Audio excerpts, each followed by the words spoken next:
out. I'm not gonna lie.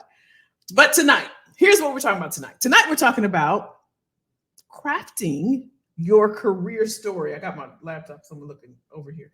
Crafting your cohesive career story. Here's why we want to talk about this, because knowing the value that you have, right? All of us sit on a mountain of value, right? I like to use that analogy because we're so close to it, right? We're so close to what we do every single day. We don't recognize that we have all of this experience. I talk to people every day. Y'all know this. And people base what they know and their experience and their value on their title. People base what they know and their experience and their skills and their knowledge on how long they've been doing a thing. But inside of what you do, and I had to learn this as well, there's so many nuances to what you do. It all stacks up and adds to value. It adds value in the work that you do, how much you're compensated, where you work at, the environments that you're in, and the type of people that you meet. So tonight we're going to talk about that. And my hope, and for those that are, I don't know if there's anyone new, my hope is that, as always, and if you're new to me, welcome. My hope is that you glean something from it, right? You walk away with something where you can take actionable steps. It's one thing for us to be on the internet all day or whenever and get all this information. It's information overload. But if you're not doing anything with it, you're doing yourself a disservice. So I'm going to say for the folks over there on IG, come on over to YouTube. I'm getting ready to share my screen. We're going to walk through this. I want to share with you all also something at the end. If it feels right, I'll click in. If not, I'm going to share with you all some other things, okay? Hey, everybody. Marna, Southern Girl. What's up? What's up? What's up? Okay, here we go, y'all. Let's go. Let's get into it. Let's get into it. We all right? We all right? Okay, let me share. There we go. If you're on YouTube, come on over, click the thing at the bottom, and you will see my name. You can search my name over on YouTube. Let me make sure y'all can see. Okay, here we go. Crafting your cohesive career story. The art of career clarity, blending diverse experiences into one vision. It's one thing to have a lot of skills, a lot of tenure, a lot of experience, a lot of knowledge, a lot of history. It's another to be able to document it and speak about it. That's what we're talking about tonight. Let's get it. Let's go. Let's go. This is for, who is this for? For professionals with diverse or scattered career experiences to craft a cohesive career narrative. It's important to present a unified story when your background seems fragmented. In order to effectively communicate your values, skills, and career goals to potential employers or your leadership team. Let's understand what the challenge is if we cannot articulate or document our career history and what we've done. Here's the challenge in that. If you have a diverse career path, professionals often have careers spanning multiple industries and roles, leading to scattered work history. So if you have a diverse background, your career is kind of, you have a lot of, different industries, a lot of different roles, maybe a lot of different scopes of work. It leads to a scattered work history, right? It can appear unfocused if your resume, your LinkedIn profile, or when you're talking to your leadership team and they ask you what you do or how you can add value. Can you contribute to this project? Can we see this person in a promotion? Can we see this person, envision this person as leading our sales department, right? You can appear unfocused if you've had frequent changes in jobs or fields, can create the impression of an unfocused career trajectory. So tonight we're talking about how to document that and how to speak about it. Another challenge is lacking a central theme. Without a clear narrative, diverse experiences may seem unrelated rather than a part of an overarching career progression. Another challenge is highlighting transferable skills. Professionals with eclectic backgrounds must identify transferable skills that apply across roles. Articulating the connections. Again, we're talking about understanding the challenge. Articulating the connections is a challenge. Being able to explain how varied jobs relate to overall career goals is key for cohesive storytelling. Now, if you see yourself in any one of these, let me know. Let me know. Here's a strategy, some strategies for a cohesive career story. You can identify common themes in your work history. Look for overarching skills, values, and interests that connect your varied experiences. Emphasize transferable skills. Highlight versatile abilities like communication, problem solving, and leadership that apply across roles. And I'm going to give you some examples in a second. Connect the dots for your audience. So for the reader of your resume, for the reader of your LinkedIn profile, you are the one that should be connecting the dots for them. They shouldn't have to, a recruiter shouldn't have to figure out, okay, was Derek a quality manager here, or was he working in so-and-so? Did Crystal work here, or did she work we don't have time, right? As decision makers, recruiters, hiring managers, your leadership team trying to figure out what exactly do you do in that role. I see you every day going into, the cafeteria, but I always wonder, what the heck do you do? Explain how eclectic your background has equipped you for your current goals. Answer me this, y'all. If you meet someone, let's say you go out right now, you get dressed, you get ready to go out and you get ready to meet someone. Or tomorrow you go for coffee and you see someone in a coffee house and you meet them and you got their name and you got their name and you're interested in the person, not in a relationship, maybe a business opportunity, maybe just an opportunity period. What's the first thing you do when you meet someone? Drop in the chat. What's the first thing you do? And you've never met them before, but you got their information and you go home and you're thinking about this person, this opportunity, this potential. What's the first thing you do? 2 words. What's the first thing? So why is a career story important? Why should you be able to document your career history and articulate it and convey it to a decision maker or your leadership team, your boss that's running around all day and they didn't know that Crystal, she led that project.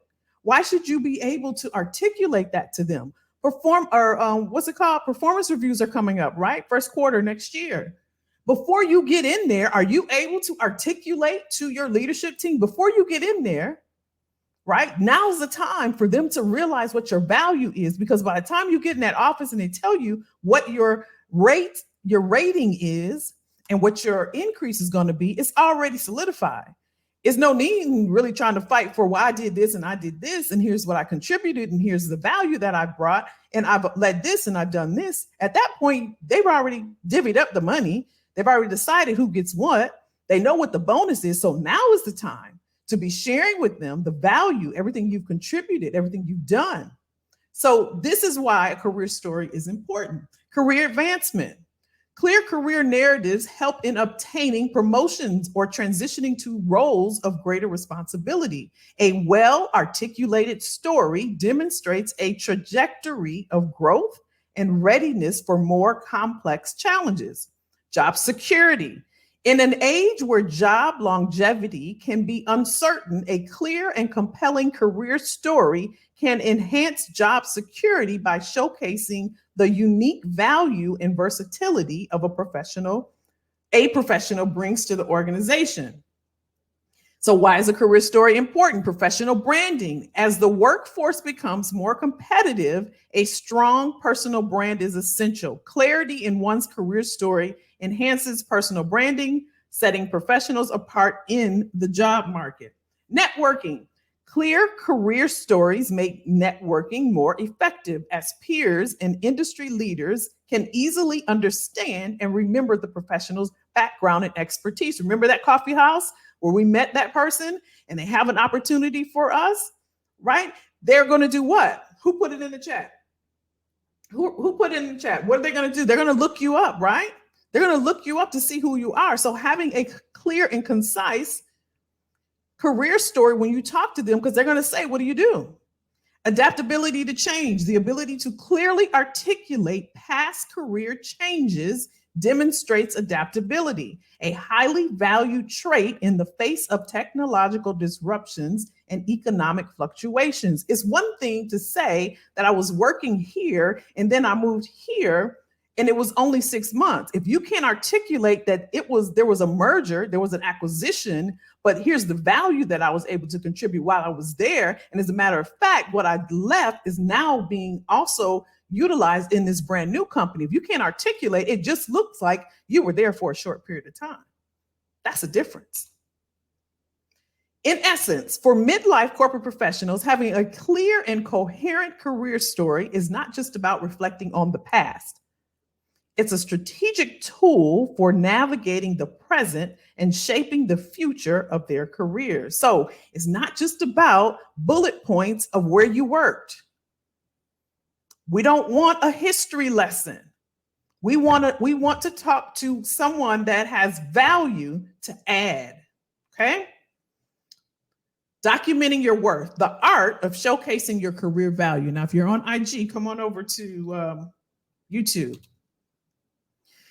Documenting your worth. I know this looks like a lot, but this is important.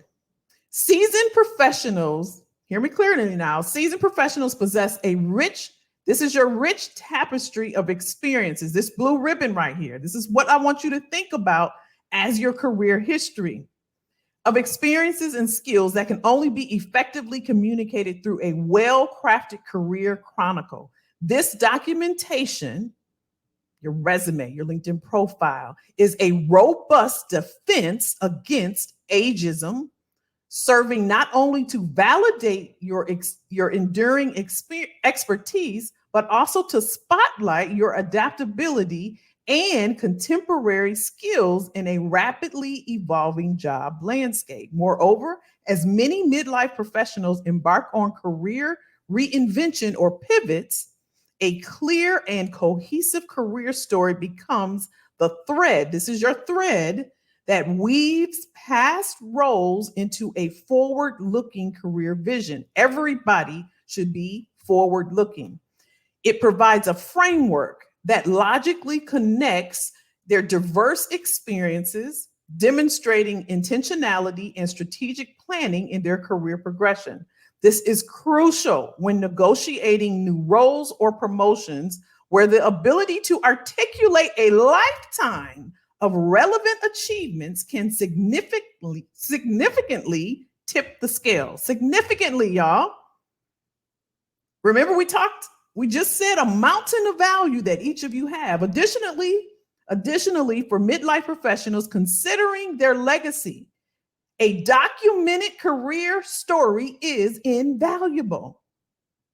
We got nephews and uncles and cousins and nieces and kids and people behind us. Don't just look at that piece of paper as something you send to somebody to see if you're going. This is documented.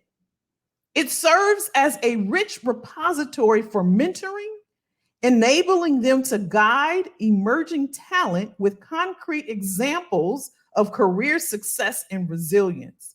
In the digital age, where online presence is often scrutinized, a polished digital footprint, such as a LinkedIn profile or personal website, becomes a dynamic showcase of your professional journey, enhancing your visibility and credibility. We're in a different time. So in essence, for midlife professionals, effectively documenting your career story is not just a reflection of past glories. It is a proactive blueprint for future aspirations, a shield against market volatilities, and a beacon that guides the next generation of professionals. It encapsulates the essence of your professional identity, demonstrating a readiness to leverage your comprehensive experience for new challenges and opportunities. I know that was a lot, but I really want you to think about your career history. I don't care what your title is. It does not matter what your title is. It doesn't matter the type of work you do. If you've been doing something for at least a decade, this is for you. How do we do it? Map out your skill evolution. Document each skill acquired from the start of your career and how these skills have been applied and expanded upon over time. You know, I'm going to always give you an example. Begin with your, this is an example of a culinary, someone who's in culinary. Begin with your culinary skills and palate development, which led to effective menu planning and inventory management in food and beverage leadership. Now let's slow down a little bit. This is someone that's working in the food and beverage industry. And so if they wanted to figure out how to document and articulate their career history, here's how they do that. They would begin with their culinary skills. That's the first thing. What skills do I have from a culinary perspective? And how have I developed my palate over time? Based off of those skills, that led to effective menu planning and inventory management in food and beverage leadership. So I went from just having the skills and I got some development. Now I'm in leadership. And ultimately, it provided a foundation for advice. Now I'm an advisor on sustainable food practices in hospitality. Now, this person is working in different countries, right, at hotels, offering menu advice and then advising the food and beverage industry, right? It just started with their skills. So if you're saying, well, how do I do this, Kelly? You start by mapping your skill evolution. How has your skills evolved over time? Right? Another way to do it, find the common thread. I want you to have that picture of that blue thread. You're going to find a theme. Detecting the enduring themes in your career, whether it's a commitment to quality, a passion for customer satisfaction, or innovation in service delivery. Again, the same person. Finding the common thread. Highlight your enduring commitment to enhancing the dining experience, right? So the first one you see up here where it says find the common thread, a commitment to quality. So what they did, they highlighted their enduring commitment to enhancing the dining experience, from creating exquisite dishes to ensuring top-notch service as a food and beverage manager to promoting eco-friendly and healthy food choices in hospitality. So pick one of these threads, find the thread, right? So my thread in recruiting, I always thought about the candidate, because being in recruiting, it was always about the hiring manager. Still to this day, people are timid when they go to interviews. And my voice, I'm here to say it's a two-way street. It's about you as well. It's a conversation, not an interview. You tell your story. You be unique to you.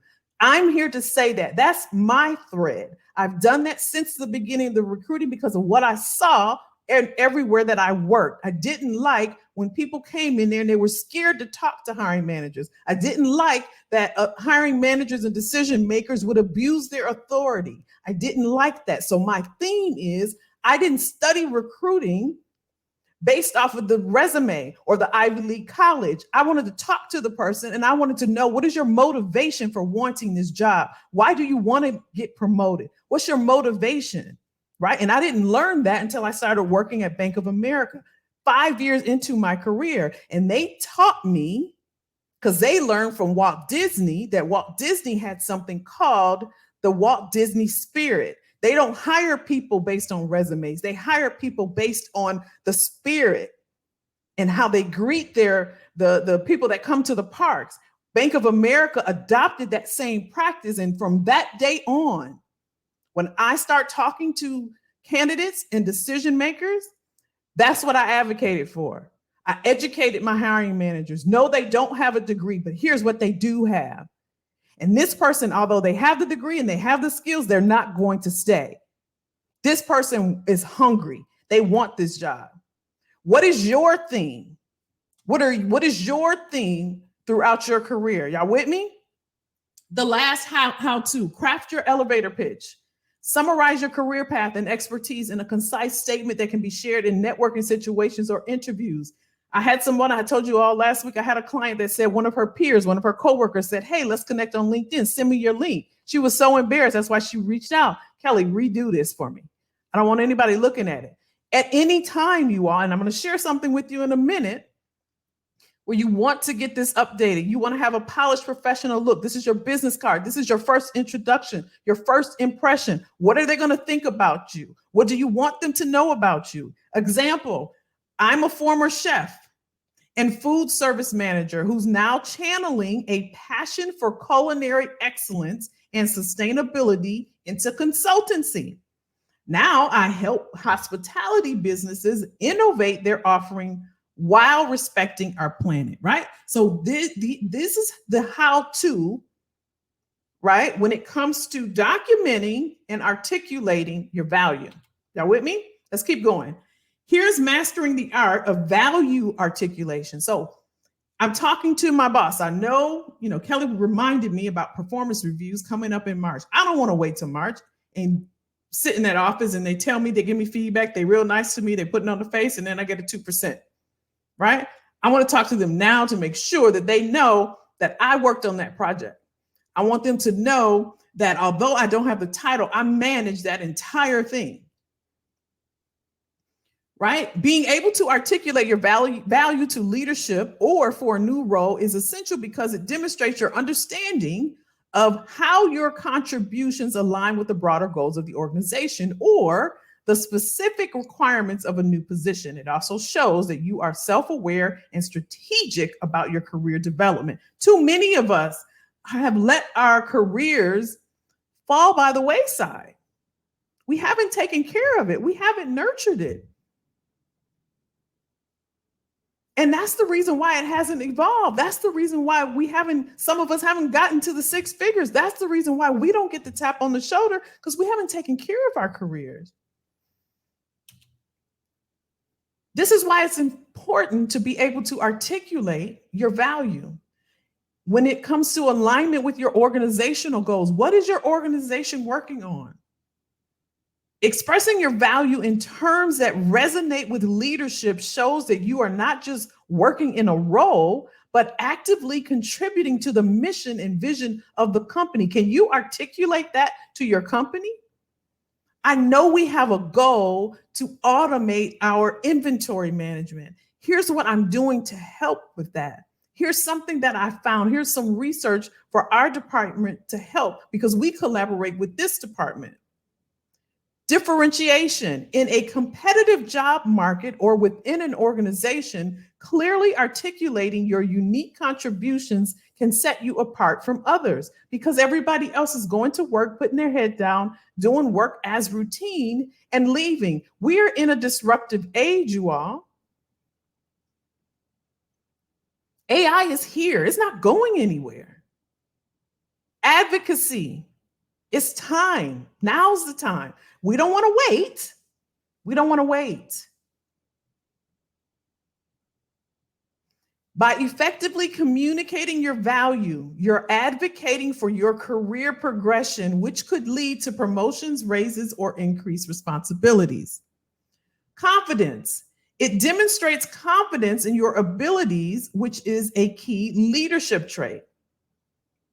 Clarity. It provides clarity to decision makers about your potential impact in a new role, making it easier for them to envision you in that position. Often, our leadership, who we report into, they don't know everything that we have contributed to our role, to the position, to the team, and to the company. That's your job. We should not sit back and have the expectation that, oh, they know what I do. They know I worked on that. They know how hard I worked. And I'm sure you could tell me that there's intricate details where they don't know it took me all day to get this person paid, or it took me 5 weeks to work on this presentation to senior leadership. They don't know everything that you've done. Let's look at another story. I threw these in. I wanted to talk about documenting. I wanted to talk about articulating. I also want to share crafting a unified career narrative. This is an example from numbers to narrative. This is an example, okay? So I get a lot of questions about what happens if I have roles that are unrelated. How do I put that on my resume? Many career trajectories are not as linear as they once were. We're not climbing the ladder as we once were. Careers are now like a jungle gym. They're not like a ladder. For instance, this person began their professional journey as a financial analyst at a tech startup. So they were in finance at a tech startup where my role, and you guys will see this on YouTube. This is an actual client. You'll see we did a testimony. I just took the audio and I turned it into a transcript. If you're subscribed to me, you'll see this. Not if not this week, it'll be early next week.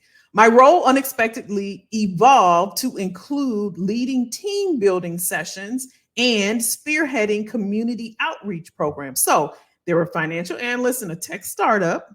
Their role evolved unexpectedly. They didn't realize it, right? So now they're leading team building sessions and they're spearheading a community outreach program. On the surface, transitioning from that, now I'm going into a marketing strategist for a health and wellness firm might not seem aligned. Again, we're talking about when the roles are unrelated. So to the naked eye, it may seem, how they gonna go from working in finance at a startup, a tech startup, now they're a marketing person at a health and wellness firm. But if you dive a little deeper, the theme becomes apparent. In the startup, now it wasn't apparent to them at first, but in the startup world, while crunching numbers was my primary task, I honed my abilities in engaging diverse teams and orchestrating events that shape company culture. Okay, so when they were a finance analyst working at a tech startup, they were engaging with diverse teams and they orchestrated some events, right? Just to help the culture of the company. Okay, now they're in a marketing role and now they're applying those same skills to conduct market research across various demographics and to create campaigns that resonated with a broad audience base. Along the way, on occasion, they freelance as a financial consultant, which further polished my analytical and client communication skills.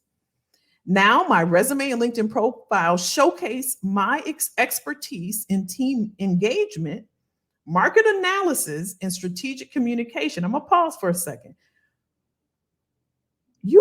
Would you have gotten that from a financial analyst? Team engagement, market analysis, and strategic communication, maybe market analysis. This reflection reveals a consistent pattern of leveraging interpersonal and analytical skills across different settings. It's this narrative that I present to prospective employers, illustrating that these two different roles have equipped me with a versatile and valuable skill set. I really like that example.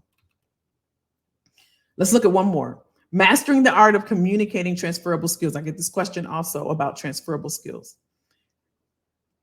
Effectively communicating transferable skills is a strategic approach to career development, ensuring that you are seen as a valuable, adaptable, and forward-thinking professional. Here's an example. In my time as a project, this isn't a client though. In my time as a project manager for a construction firm, I honed my problem-solving skills by navigating complex project challenges. When I transitioned to a tech startup, okay, they went from being a PM at a construction firm, now they transitioned to a tech startup. I applied these same skills to streamline software development processes, reducing the time to market. That's one example. Here's another one.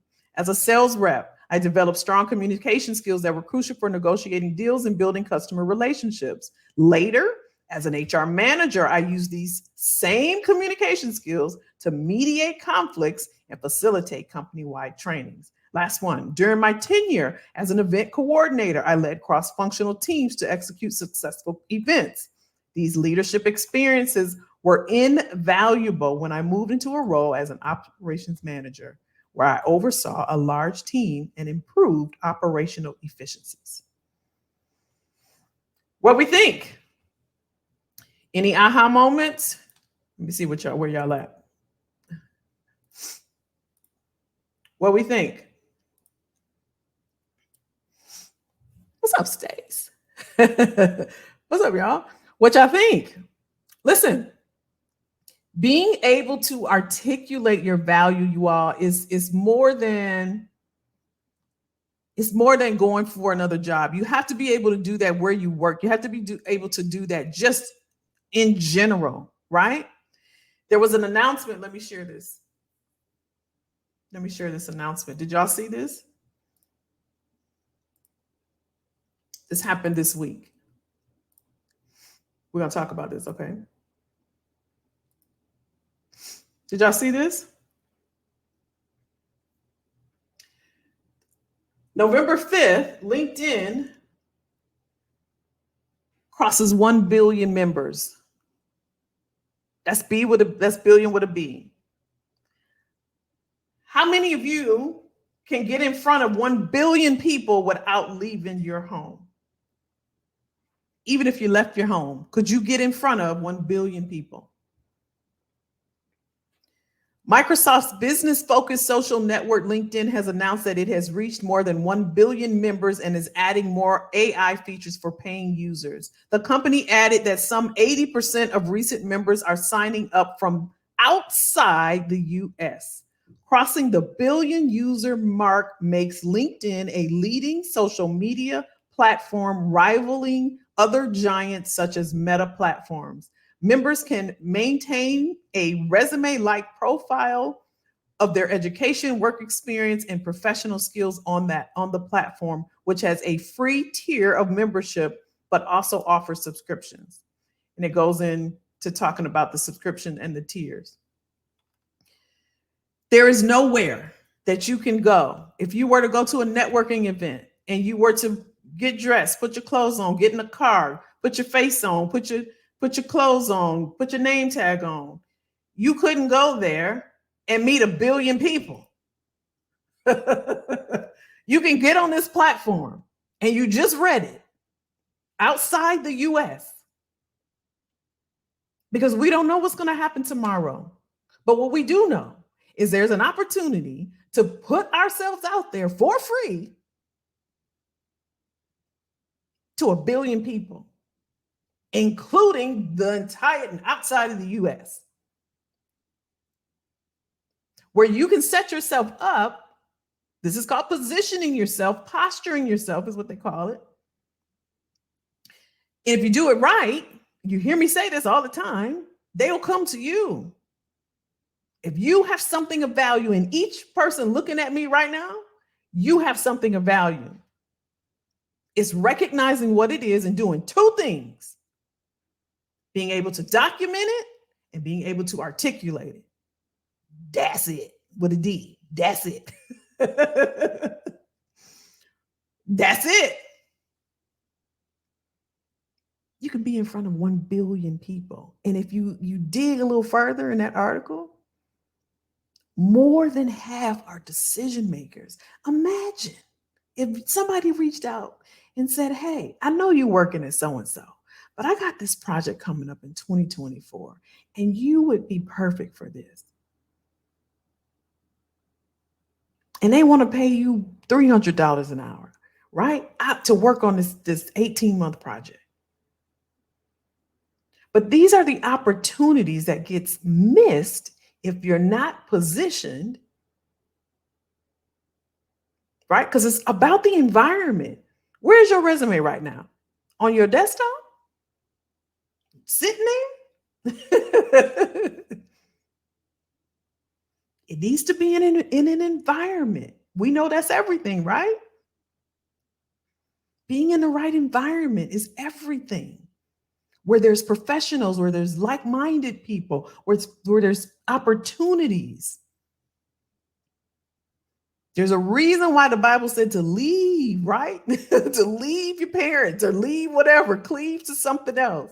I left Illinois to move to Georgia. The environment changed the way that I moved, the way that I talked, the world. It just opened up when I visited and I saw, oh my gosh, a person can be a manager at Walmart?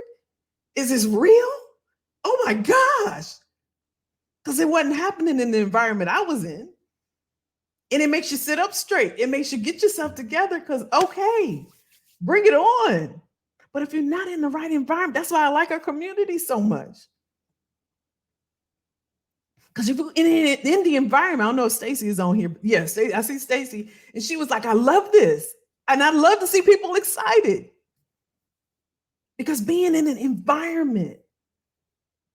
Let me show you something else. And then I'm gonna read the comments, but let me show you something else.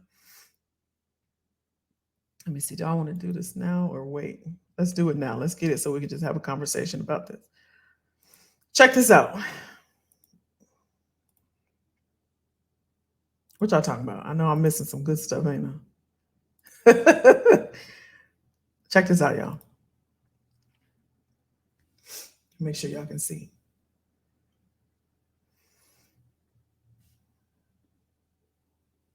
This was 4 hours ago. Y'all see right here?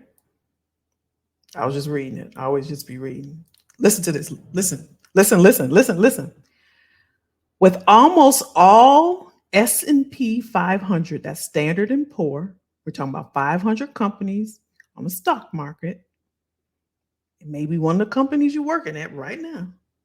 With almost all S&P 500 companies having reported earnings, this is what they've earned, right? They reported, it's public. They reported what they earned. The message is clear. Sales are disappointing. Hear me, listen. The fewest since 2019 beat their revenue estimates. This is according to Bloomberg. The fewest sales since 2019. One of the most frequently repeated phrases on the earnings call. So they have a call to talk about how the company did, if they met, Here's one of the phrases that Kate said was repeated. Weakening demand among consumers. Weakening demand among consumers, she says, one of the most frequently repeated phrases on earnings calls this season has been weakening demand among consumers. That's even as profits has risen. Not surprisingly, revenue warnings for the next quarter are also increasing, along with signs that companies' ability to raise prices will be constrained. Now, what's this mean, Kelly? Wait a minute. What you saying? Let's look at it. Kate Chapman wrote this. She's an editor at LinkedIn News. Kate said, one of the most frequently repeated phrases on the earning calls this season has been one of, in quotation, weakening demand among consumers. What does that mean? That means that the demand of this laptop is weak. The demand, I need this, I really don't need it. Demand is not there. But she also says, even as profits has risen. And she said that ain't surprising because the revenue warnings for the next quarter also says there will be an increase. How is that? There's no demand, but profits and revenue is increasing? It tells us right here.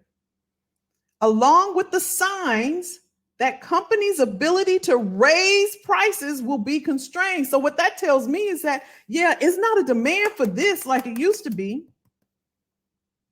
So you know what we're going to do? S&P 500 companies, this used to be 1,500. It's 2,000 now.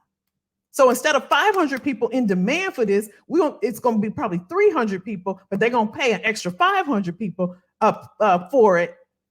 And that's going to give us our profits and our revenue. Y'all with me?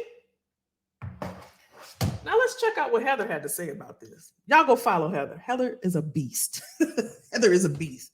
She's a financial person. Check out what Heather said. Listen. This was 20 hours ago. Y'all go follow Heather. She said, is this a shock?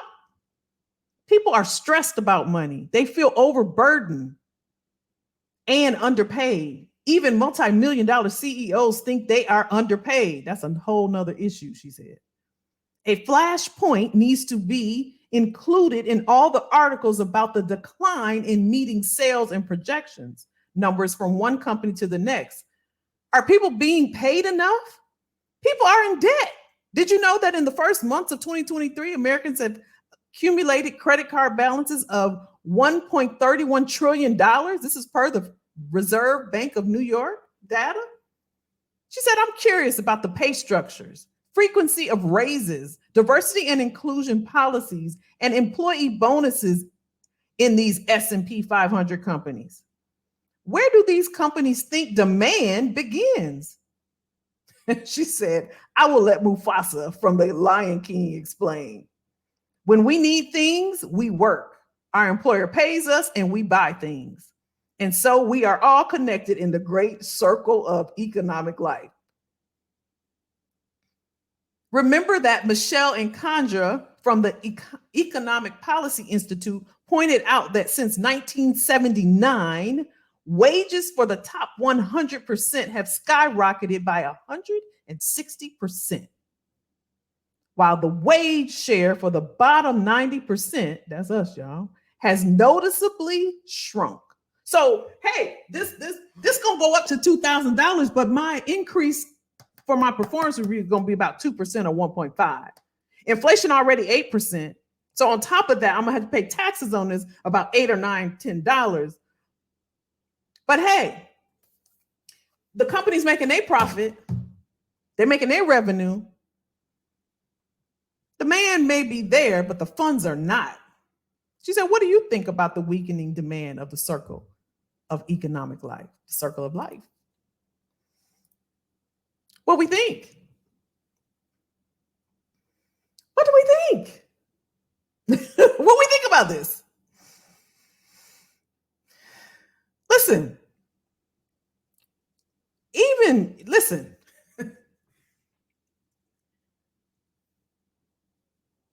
listen, even if you're working, you got to be prepared, y'all. My goal, my mission, you got to be prepared. The companies, y'all, you just read it. You can go find it for yourself.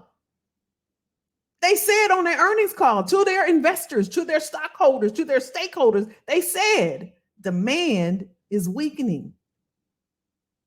The only thing we can do is increase the price. We know Christmas coming. We know they're going to be out there because we're in a consumer economy. The price is up here, but our wages are here. And that increase, and we just talked about sharing the value. And some of y'all don't want to do that. Some of y'all don't want to even go in and talk about the value. You don't want to talk about what you've done, how you've contributed at a high value. You don't even want to talk about that. Oh, I'm scared. I don't want to, I've never asked for money. All right, it's okay. Okay. Okay, you don't want to go and ask them for money. But the top 1%, your CEO, his increase was 160%. I'm gonna let that sit there. What y'all talking about? I ain't saying nothing. What's up, Trey? I'm just saying, Derek. I'm just saying. I mean, a closed mouth, y'all. What? A closed mouth can what we saying? What we doing? Let me see what y'all saying. I'm just saying, listen, you have to position yourself. You have to. If you haven't touched that resume, if you have to dust it off and throw the dust off, right? This is your business card. This is how you present yourself. People don't know you from Adam, your LinkedIn profile, your digital presence. What value do you bring? What do they know about you? How do you market yourself? And if you're not doing that, you're already behind the 8 ball. Right? We're not going to wait for something to happen. We're going to make something happen.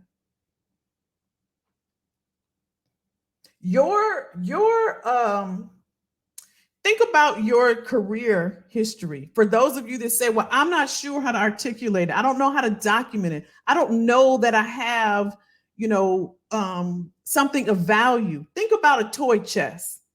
I'm getting ready to go over to Janelle's house or Marna's house and Sandra. I want to come play with your toys. Take me to the playroom. And you got this treasure chest of all your toys throughout your life that you had. It's in this treasure chest, right? This chest full of toys. You're not going to shake it and say, hey, Kelly, I got all these toys. I got all these toys in here. Right? You're not going to walk around and say, you know what? I got a ton of toys from 2000, from 2023, from 2018, 2017. One of the toys, I got it from so and so, and I got it from so. You're gonna open it up and you're gonna share. You're gonna be proud of it. You're gonna be proud of your toys. This one right here, Kelly. This is a toy that my grandmother gave me when she was 82 years old. We used to play. When she came over, we would play all the time on Sunday. She would come over on Sunday, and at 2:00 we would play and play and play. And this one right here, this was from my Uncle Sam. Before he passed away, we would play checkers all the time, and he was colorblind. He didn't see the red, and I used to beat him all the time. And this is the one, and this toy right here, this one right here, my mom gave it to me. And this one I treasure so much because when we were going through a hard time, she got me this one toy. I kept this the whole time. You got a story behind it. You proud of it. And you keeping it together. These are your experiences. This is your skills. This is your knowledge. This is everything that you've contributed. This is your history. This is the value. That Troy, that chest, that toy chest, that thing is valuable to you. All the work that you've been doing all these years, for those of you that tell me, well, I don't have anything of value. You sitting on a mountain of value. You got a toy chest full of value. Now it's about articulating the value. My granddad gave me this. It was bad. I remember it was in 1987 because so-and-so was born. And I remember every Tuesday and Thursday when he picked me up from after school, we would play this game in the car when we was waiting for my sister to get out of her basketball practice. You got a story. That's how you articulate your value. Did I drive it home? Did I drive the point home? Am I getting through? Am I getting through? I'm just saying, you have it. All right, I'm being quiet. I'm being quiet. Stacy said them CEOs asking, huh, Kelly? There you go, Stace. They are. Clifford said, okay. What y'all think? All right, I think I did what I could. I did what I could. Crystal says, I know people think okay, we read that. Derek said, there are rules. They must have, oh, you talking to somebody?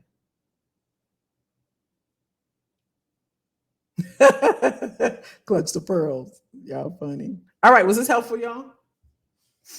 I tried to drive the point home. All right, Marna. I'm glad. Y'all feeling me though? Y'all hear what I'm saying, right? Don't sit on all that value. You all are valuable. You have a lot to offer, a lot to contribute. Each and every one of you. What you want to be able to do, if you want development, you want to work on, you want to be able to articulate it and document it. If you can do those two things, you would be surprised at the opportunities that would open up to you. And I know if you don't know and you're uncertain, that's no reason not to do it. Just because you don't know. There's a lot of things you don't know. But you don't want to wait. I have 3 people right now is going through severance agreements, right? And people we need to talk about that because, they making people sign stuff and you don't have to sign it. I'm not going to get into that because I'll get all up and I get heated. You don't have to sign nothing.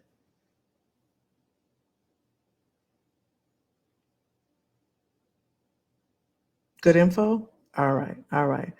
Listen, if you want to take a deeper dive, if this is something you want to talk about, if you want to know how to articulate your value, you know what you can do. You've been doing something for a while. You're just not quite sure how to document it. How do you create a career story with your documents? How do I articulate this to my current leadership team?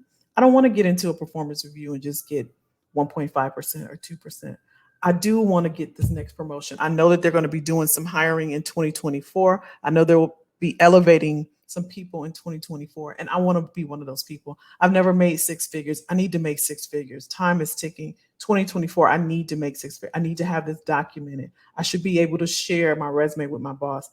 Should be able to share it to that person over in marketing. I want that manager role. I know that there's some people retiring. I want to be able to just hand them my resume and be proud of my history, not thinking, why aren't I getting a call? How come nobody's promoting me? Why am I only making this amount? Conversations create compensation. If you can't talk about what you do, then they don't know the value. You can't have an expectation of them giving you money and you're not investing in your own self. You don't invest in you, they're not going to invest in you. They can see it.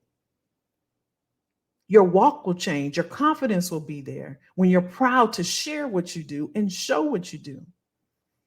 If that's something that you want to take advantage of, you can go to iamkellyjackson.com and schedule a career chat, and we can definitely tap into that. I'm happy to help. Was this informative, y'all?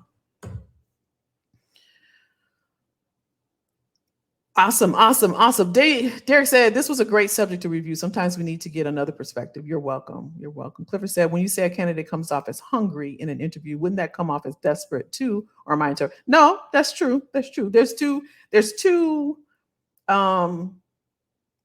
Yeah, that's true. That's true. Desperate. You don't want to be desperate. You want to want the role.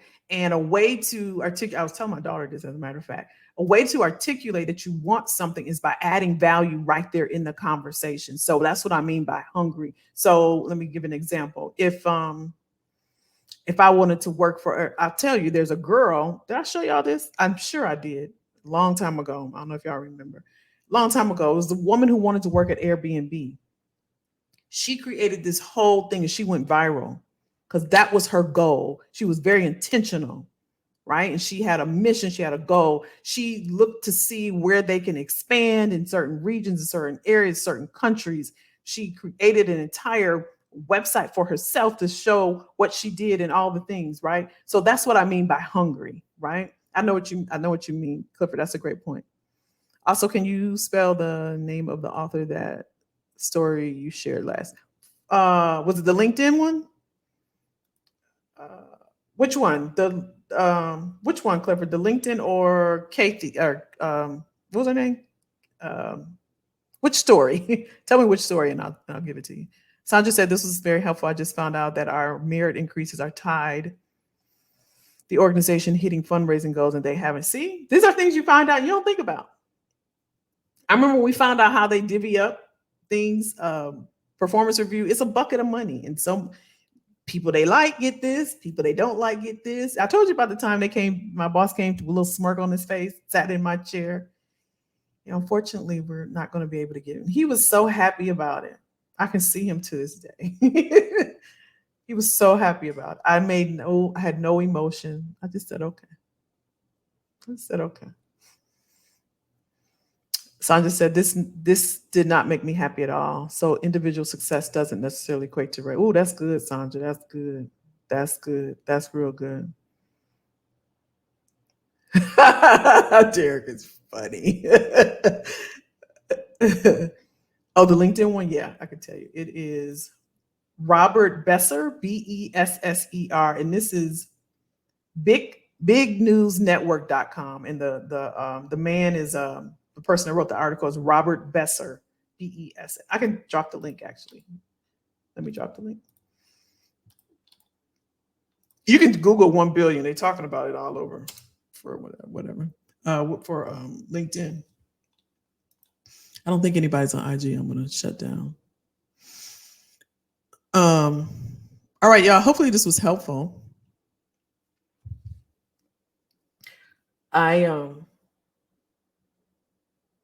Yeah, I just, it's just about being prepared. That toy chest, I want that to be in your mind that you have remember we call it a toolkit around here, right?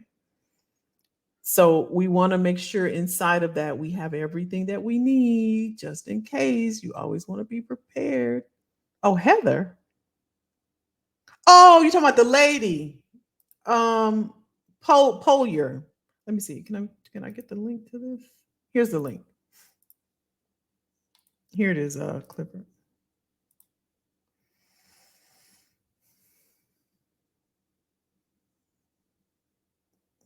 Okay.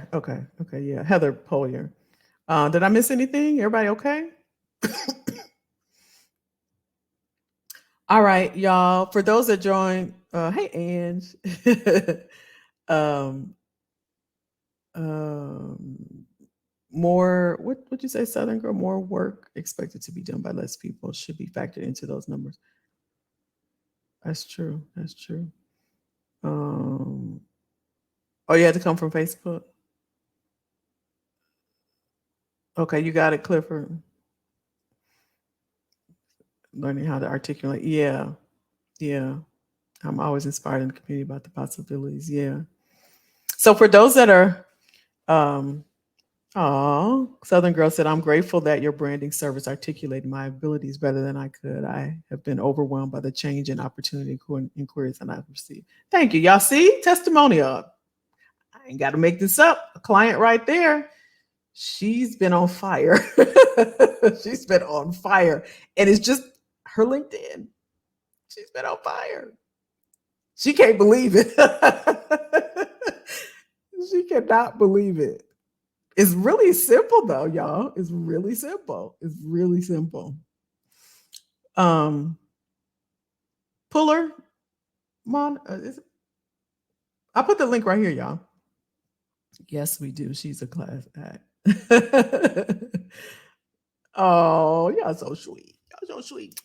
For those that missed me in the beginning, I talked about, we have our community on Discord, and somebody violated a member. It wasn't I just, I don't need to go into detail, but they solicited a member and yeah, so I just want to talk. We'll talk on Thursday. I'm gonna put an event out there. So if anybody can join, I just want to hear what y'all have to say. I'm leaning towards just closing it until the beginning of the year. I've always wanted to create a community. Clifford kind of pushed me to go ahead and do it. But I always wanted to do it. I tried with Patreon and it was $5.99 because I know people paying something take it more serious, and it's just $5.99. But it was quality. I'm not gonna get rich off $5.99. But one person joined, so I'm like, okay. So I opened this one for free. I'm paying for it, and this is what happened. But y'all know I kept saying that I'm gonna close it. I'm gonna cap it. I'm gonna close it. Get in. I'm gonna because I knew